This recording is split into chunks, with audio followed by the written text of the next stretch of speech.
Type 4 হচ্ছে বহুব্রীহি সমাস। বহুব্রীহি সমাস এমন একটা সমাস যাকে চেনা খুবই কঠিন, কারণ এটা পূর্বপদকেও প্রাধান্য দেয় না, পরপদকেও প্রাধান্য দেয় না, একদম নতুন কাউকে সে প্রাধান্য দিয়ে থাকে। ঠিক আছে, তাহলে আমরা টেমসকিগুলো দেখি। প্রথম প্রশ্নে বলা আছে যে বহুব্রীহি সমাসের পূর্ব ও পরপদের কোনো পরিবর্তন হয় না তাকে কি বলে? অলুক বহুব্রীহি, প্রত্যয়ান্ত, সংখ্যাবাচক নাকি নিপাতনে সিদ্ধ?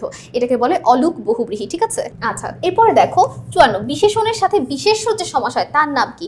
বিশেষণের সাথে বিশেষ্য যে সমাস সেটাকে বলে বহুব্রীহি সমাস। বেতার কোন সমাস উদাহরণ? দেখো বেতার দ্বারা বেকেও বুঝায় না, তারকেও বুঝায় না, এটা দ্বারা কি বুঝায়? রেডিওকে বুঝায়, অর্থাৎ একটা যন্ত্র, অর্থাৎ পূর্বপদ প্রাধান্য পাচ্ছে না, পরপদ প্রাধান্য পাচ্ছে না, অবশ্যই বহুব্রীহি সমাস।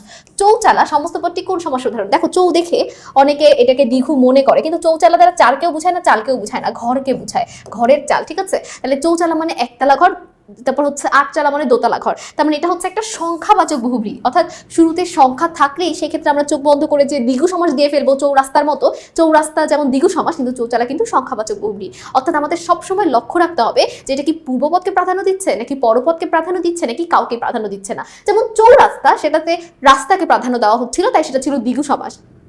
একই রকম দেখতে শব্দ চৌচালা, সে যেহেতু চালকে প্রাধান্য দিচ্ছে না, সেই জন্য সেটা হয়ে গেছে বহুব্রীহি সমাস। এরপর দেখো বহুব্রীহি সমাস কয় প্রকার? আমরা জানি বহুব্রীহি সমাস হচ্ছে 8 প্রকার।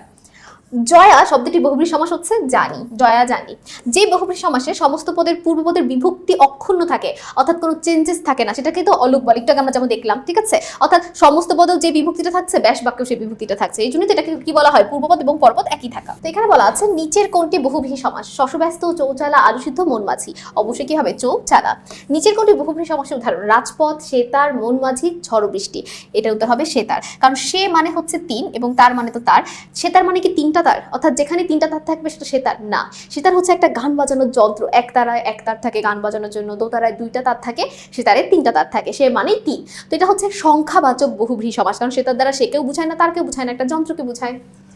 চতুর্ভুজ শব্দটি কোন সমাসের উদাহরণ? চতুর্ভুজ শব্দটি বহুব্রীহি সমাসের উদাহরণ।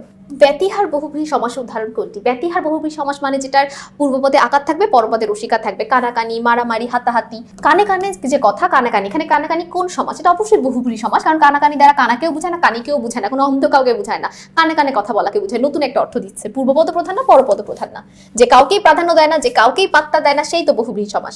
কোন সমাসে পূর্বপদ ও পরপদ কোনটির অর্থ না বুঝিয়ে অন্য কিছু বুঝায়? বহুব্রীহি সমাস। যে পূর্বপদকেও অর্থ দিবে না, পরপদের অর্থকে প্রাধান্য দিবে না, সে কাউকে প্রাধান্য দেয় না, সেই হচ্ছে বহুব্রীহি। পূর্বপদ বিশেষণ ও পরপদ বিশেষ্য হলে তাকে কোন ধরনের বহুব্রীহি সমাস বলে? সেটাকে বলে সমানাধিকরণ, সমান সাইড। ঠিক আছে, হাতাহাতি কোন সমাসের উদাহরণ? অবশ্যই পূর্বপদে আকার আছে, পরপদে রসিকার আছে, এটা হচ্ছে কি আমাদের ব্যতিহার বহুব্রীহি। নিচের কোনটি বহুব্রীহি সমাসের উদাহরণ? এটা আমরা দেখেই বুঝতে পারছি, সে তার, 3 তার, কিন্তু এটা দ্বারা যন্ত্রকে বুঝায়। আচ্ছা তাহলে দেখো এখানে বলা আছে সংখ্যাবাচক বহুব্রীহির উদাহরণ কোনটি? সংখ্যাবাচক বহুব্রীহির উদাহরণ হচ্ছে তেপায়া, কারণ তেপায়া দ্বারা আসলে 3টা পাকে বুঝায় না, চেয়ার টেবিল এগুলোকে বোঝানো হয়ে থাকে, নতুন একটা অর্থ দিচ্ছে। এরপর এটা দেখো। আচ্ছা তাহলে দেখো 71 নম্বর প্রশ্নে কি দেওয়া আছে? কোন বাক্যে ব্যতিহার কর্তা আছে? ব্যতিহার কর্তা মানে যেখানে 2টা কর্তা একই কাজ করে। বাঘে মহিষে এক ঘাটে জল খায়। কৃদন্ত পদের সাথে উপপদের যে সমাস হয় তার নাম কি? তার নাম হচ্ছে উপপদ তৎপুরুষ। এরপর দেখো নিচের কোন সমস্ত পদটি দ্বিগু সমাস? তে মাথা। বিভক্তি লোপ হয়নি কোনটিতে? তেলে ভাজা। দেখে বোঝা যাচ্ছে এখানে একটা বিভক্তি আছে। তো সকলকে অসংখ্য ধন্যবাদ আমাদের সাথে এতক্ষণ এই পর্বটি করার জন্য, এবং পরবর্তী পর্ব করার আমন্ত্রণ রইল। আমি কানিজ ফাতেমা ওয়ারদাজ এখানেই শেষ করছি। আসসালামু আলাইকুম, আল্লাহ হাফেজ।